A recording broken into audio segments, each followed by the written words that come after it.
kasusnya ini sebenarnya mirip dengan kasusnya DRL ya.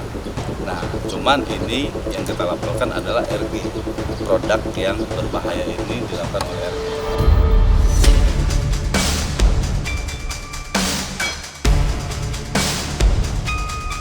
Sebenarnya yang dirugikan kami sebagai tergugat. Kami yang dirugikan. Kenapa?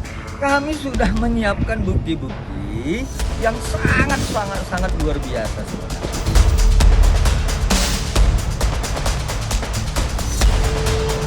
Produknya sama, jadi produknya sama, yang dilaporkan sama. Jadi oleh karena itu ya harusnya sama-sama ditahan.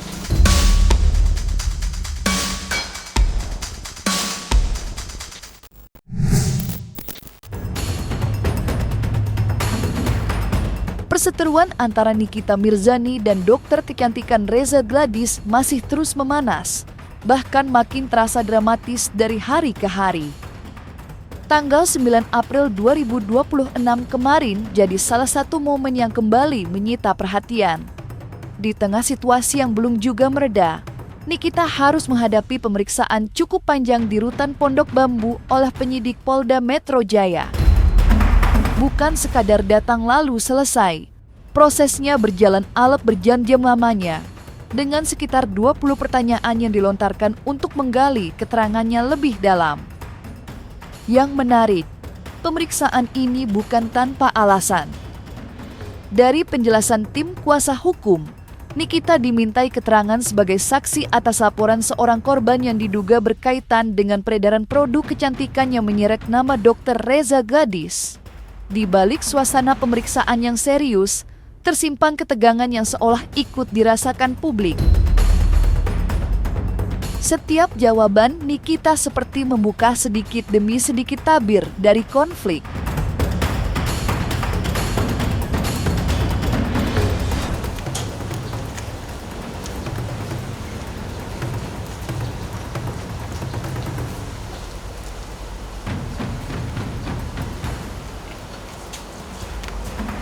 Alhamdulillah hari ini Nikita Mirzani diperiksa sebagai saksi atas laporan salah satu korban daripada produk RG, di mana tadi daripada penyidik Polda sudah datang ke sini untuk melakukan pemeriksaan.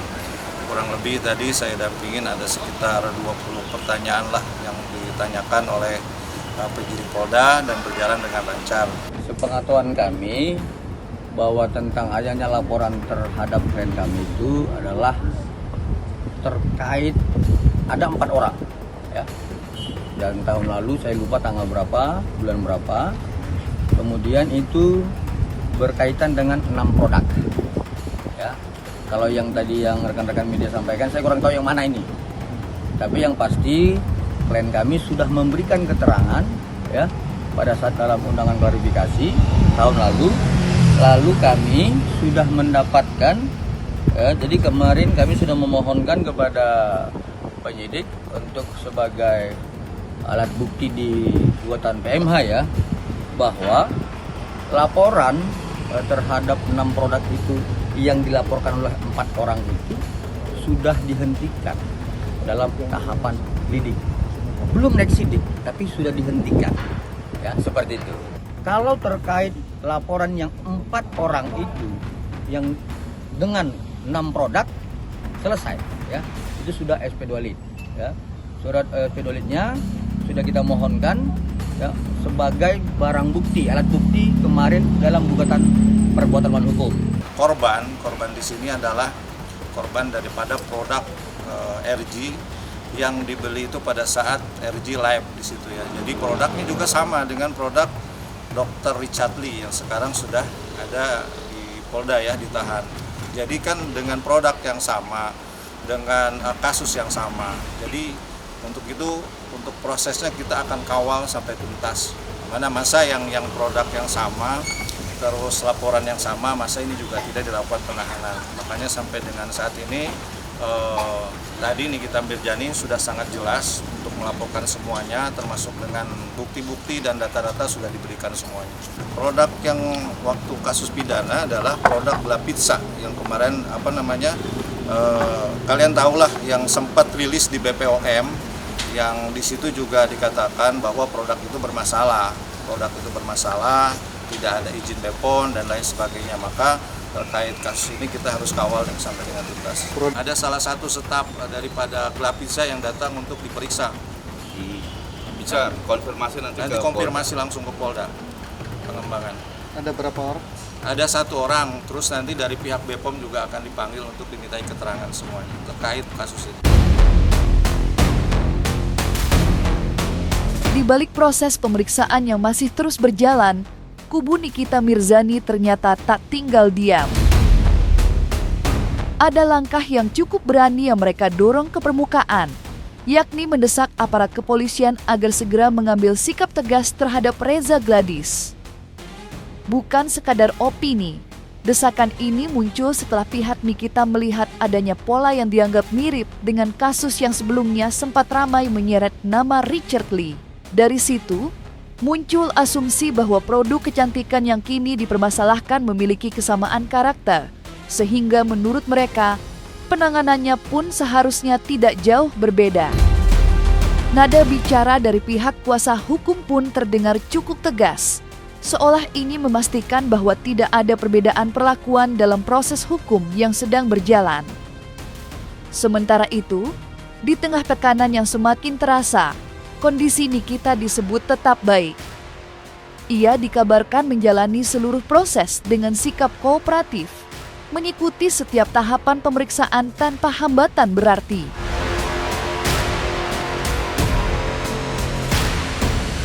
Kasusnya ini sebenarnya mirip dengan kasusnya DRL ya. Nah, cuman ini yang kita laporkan adalah RG. Produk yang berbahaya ini dilakukan oleh RG. Mirip-mirip kasusnya gitu. Nah, karena ini mirip ya, tentu bisa dilaksanakan atau proses hukumnya ini bisa lebih cepat. Sama, produknya sama. Jadi produknya sama, yang dilaporkan sama. Jadi oleh karena itu, ya harusnya sama-sama ditahan. Sebenarnya dirugikan kami sebagai tergugat. Kami yang dirugikan. Kenapa? Kami sudah menyiapkan bukti-bukti yang sangat luar biasa sebenarnya. Tetapi mungkin ya, ini dugaan kami ya, ada ketakutan ya, mungkin dari pihak-pihak sebelah. Kalau ketika ini kami bongkar, ya, pertama soal siapa sebenarnya membuat keterangan palsu terhadap produk Flowing Booster Cell. Ya, apakah si Nikita Mirzani yang membeli atau Sokoki Pratama yang membeli? Kondisi alhamdulillah sehat, dalam kondisi baik, dan menjawab pertanyaannya dengan sangat jelas.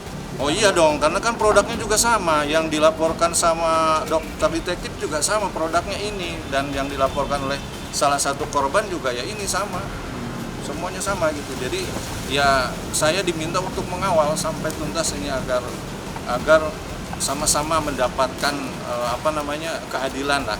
Jadi kalau misalkan Niki di sini, ya RJ juga harus di sini, harus merasakan hal yang sama seperti itu.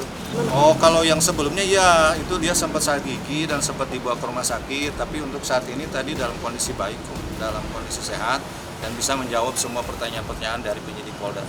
Kami pada prinsipnya tetap kepada apa yang disampaikan oleh majelis hakim dan kami hormati proses hukum.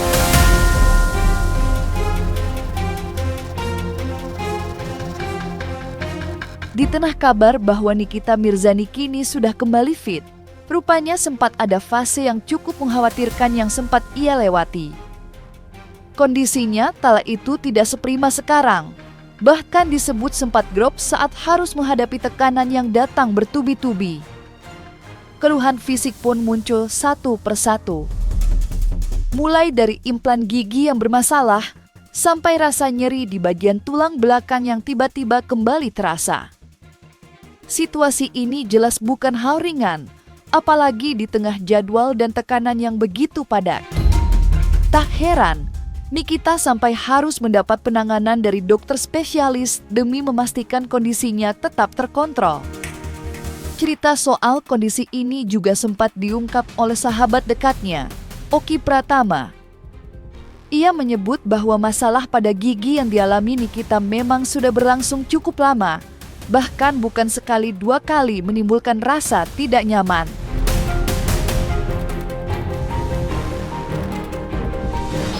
kondisinya waktu itu memang sakit, beliau sakit dan terakhir itu sempat kami mendampingi untuk dibawa ke rumah sakit. Setelah itu agak membaik, kemudian lagi agak kondisinya ngedrop lagi sekarang. Sakit dia, yang seperti yang udah yang sidang kemarin ini, tulang belakangnya sakit, ya giginya sakit karena itu ada pecah implan di bagian giginya gitu. Terus mungkin karena tidur di sana ini kan, jadi belakangnya itu tulang bergeser. Kalau saya hampir tiap hari ya untuk berkomunikasi lewat wartelnya dari lapas gitu. Kalau untuk jenguk secara langsung karena berhubung jauh ya kayak gitu. Jadi Nikita Mirzani tahu karena saya punya kesibukan, tapi hampir tiap hari saya akan telepon dengan di wartel dari jam 10 pagi sampai jam 2 siang. Baik-baik aja, sangat-sangat baik sekali, tapi lebih ke sering kambuh sakit giginya aja yang dia kasih tahu. Kebetulan anak saya yang kecil semua dirawat di rumah sakit, tapi saya bisa menjalankan sidang hari ini yang baru.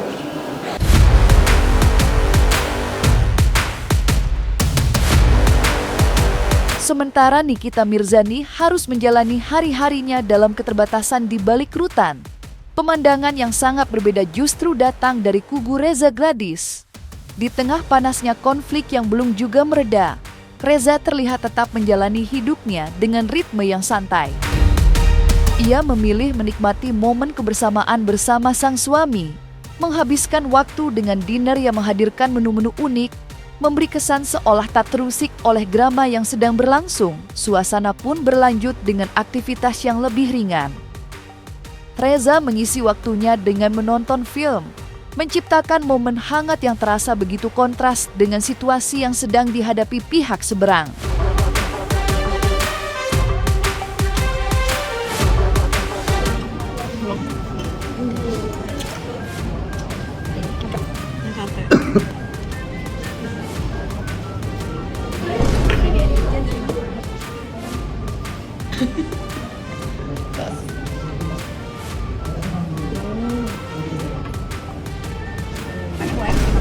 Bisa.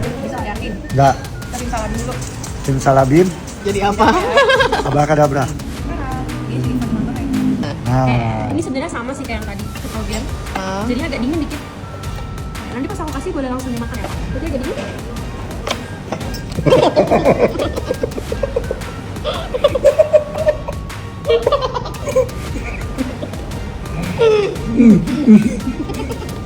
Ini bubur kampir. Udah pernah makan bubur kampir? Belum. Kasihan.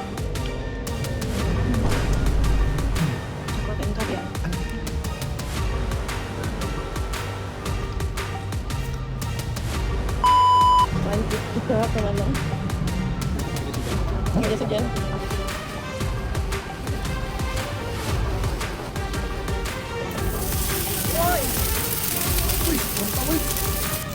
Wih, apa nih ya? Petasan ini mah.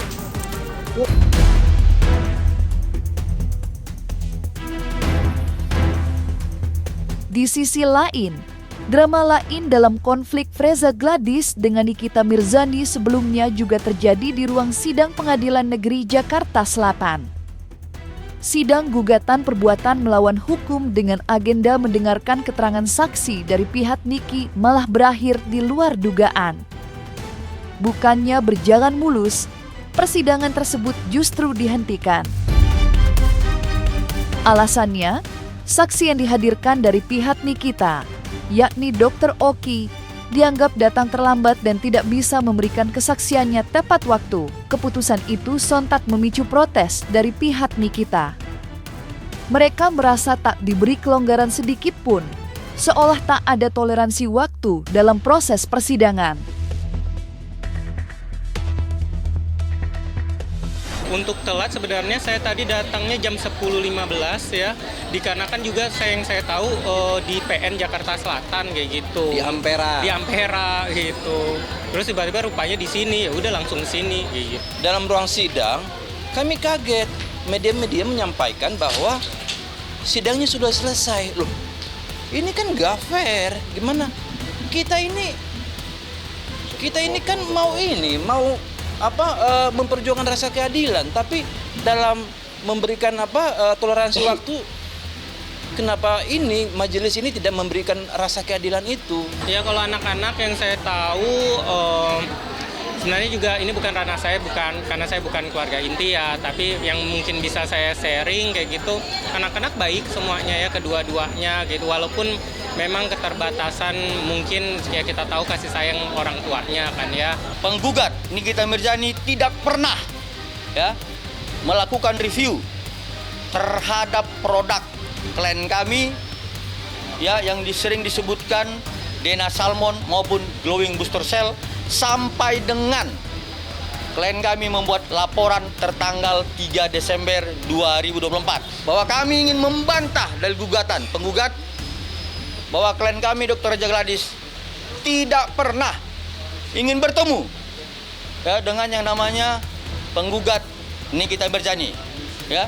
Yang keempat, mau kami sampaikan penting sekali bahwa sebenarnya yang mau kami tanyakan hari ini, siapa sebenarnya pembeli ya yang membeli produk Glowing Booster Cell itu. Sebenarnya kami ingin menyampaikan satu fakta persidangan dalam putusan tingkat banding ya, di halaman 47. Saya ulangi, putusan tingkat banding Pengadilan Tinggi DKI di halaman 47 dijelaskan bahwa tidak adanya kesepakatan yang bebas sebagaimana 1320 KUH Perdata.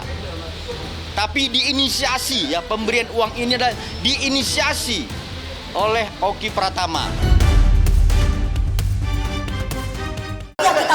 Pasti kita pengen ekspresinya. Mengedepankan estetika. Kan dokter sampaikan. Jelas tadi mendengarkan.